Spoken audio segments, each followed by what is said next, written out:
মানুষ কিভাবে bento cake বানায় ভাই? আমার দ্বারা তো এই বেন্টো কেকই বানানো হচ্ছে না।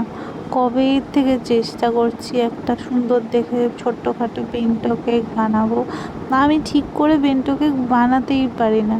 আমি কত আশা করে প্রথমে বেন্টো কেকের মোল্ডটা কিনে আনলাম, যে ঠিক আছে আমি ছোট ছোট কেক বানিয়ে প্র্যাকটিস করব। হা হরি কোথায় কি! যখন আমি বেন্টো কেকের মোল্ডটা আনলাম, ওটাতে কেক বেক করলাম, কেক বানালাম, বা খুব সুন্দর হলো। যেই বাক্সে দিয়েছি, ব্যাস কেক ওখানে চটকে পটকে গেল। তো আমি বুঝতে পারছি না আমার বেন্টো কেক হয় না কেন। তো তাই জন্য কালকে যে কেকটা আমি বানিয়েছিলাম, সেই কেকটা, ওটা 1/2 পাউন্ডের মতন একটা কেক ছিল। তো আর কি 1/2 পাউন্ড বানাতে গিয়ে 1 পাউন্ডের কাছাকাছি হয়ে গেছে। তা যাক সে কথা। তো আজকে কেকটা ওই কালকের যে ব্যাটারটা ছিল ওটার থেকে একটু ব্যাটার আমার বেশি হয়েছিল, তাই জন্য ওই ব্যাটারটা আমি এই মোল্ডটাতে দিয়ে বেক করে নিয়েছিলাম একসাথে। আজকে ভাবলাম ওই যে কেকটা যেটা বেঁচে গেছে, যেটা পরে অন্য মোল্ডে দিয়েছিলাম, এই হার্ট শেপের মোল্ডটাতে, তাহলে এটাতে দিয়ে আমি একটা ছোট বেন্টো কেক বানাবো। তো সেই বেন্টো কেকের সাইজের একটা ঢাকনা নিয়েছি। তো ওইটা দিয়ে, মানে আমার যে বেন্টো কেকের মোল্ডটা ছিল তার থেকে ছোট যে ঢাকনা একটা বানিয়েছি, ওই ঢাকনাটা দিয়ে আমি কেকটা দেখো কাট করেছি।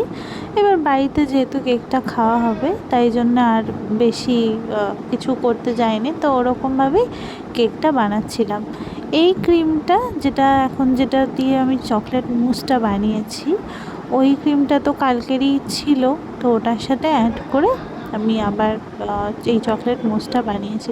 কিন্তু জানো, যেদিনকার লাক খারাপ থাকে সেদিন বোধহয় সব দিক দিয়েই খারাপ থাকে।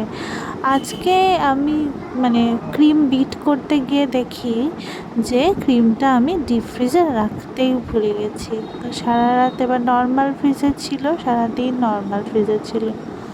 এবার যখন বিট করতে গেছি তখন দেখছি ক্রিম আর স্টিফ হচ্ছেই না। এবার ভাবলাম ঠিক আছে, তো বেশিক্ষণ ধরে একটু বিট করি, তাহলে বোধহয় স্টিফ হয়ে যাবে। একটু ফ্রিজে রেখে দিই, তাহলেও স্টিফ হয়ে যেতে পারে। ওই যে লাক খারাপ, যেদিন খারাপ থাকে। দেখো ক্রিমটা কিছুতেই স্টিফ হলো না, তো হলোই না। কারণ এই গরমকালে না ক্রিম ভীষণ জ্বালা। কারণ এই যে নর্মাল ফ্রিজে রেখে দিয়েছিলাম, ডিপ ফ্রিজে রাখিনি। ব্যাস দেখো ক্রিমটা কেমনভাবে বারবার করে মেল্ট হয়ে যাচ্ছে, বারবার করে সে ক্রাম কোটিংটা বেরিয়ে যাচ্ছে।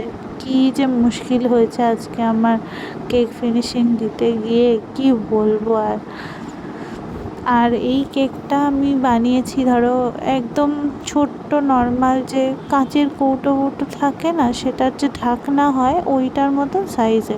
আমি বেন্টো কেকে বসিয়ে দেখে নিয়েছিলাম যাতে ওই সাইজে হবে কি না, কিন্তু যেন কি হয়েছে, যেমন হোক তেমন হোক করে যখন ফিনিশিং দেব, তখন দিতে গিয়ে দেখি পার্পেল কালার বানানোর কথা ছিল। তা পার্পেল কালার আমি রেড আর ব্লু মিক্স করে পার্পেল কালারটা বানিয়েও ছিলাম, কিন্তু ওই যে ক্রিমটা সে এমনভাবে মেল্ট হয়ে যাচ্ছে বারবার করে, ফ্রিজে রাখলেও ঠিক হচ্ছে না। তো তোমরা প্লিজ কেউ এই ভুল কখনও করো না। ক্রিম সব সময় ডিপ ফ্রিজেই রাখবে, আর যখন ইউজ করবে তার আগে, মানে তার কিছুক্ষণ আগে তুমি ওটা নর্মাল ফ্রিজে রেখে তারপরে ইউজ করতে পারো। সারাদিন সারা রাত প্লিজ এটাকে নর্মাল ফ্রিজে রাখবে না। তাই আমি এখনও ডিজাইন করতেই পারলাম না, কালকে আবার নতুন করে ক্রিম আনবো। তো আজকে আমি যেমন তেমন করে একটা ডিজাইন যাই হোক করেছি, এর থেকে বেশি আর ভালো হচ্ছিল না।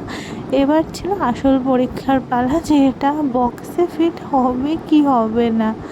জানো, লাকটা এতটাই খারাপ যে বক্সেও ফিট হয়নি, মানে ও এমনি ফিট হয়ে গেছে, ওপর থেকে বাক্সের ঢাকনাটা আর আটকাতে পারছি না। দেখো ভিডিওতে দেখাবো যে ঢাকনাটা আটকাচ্ছে না, মানে কেকটা অনেকটা বেশি উঁচু হয়ে গেছে। তা পরের দিন আমি আবার চেষ্টা করবো। আজকের মতো টাটা।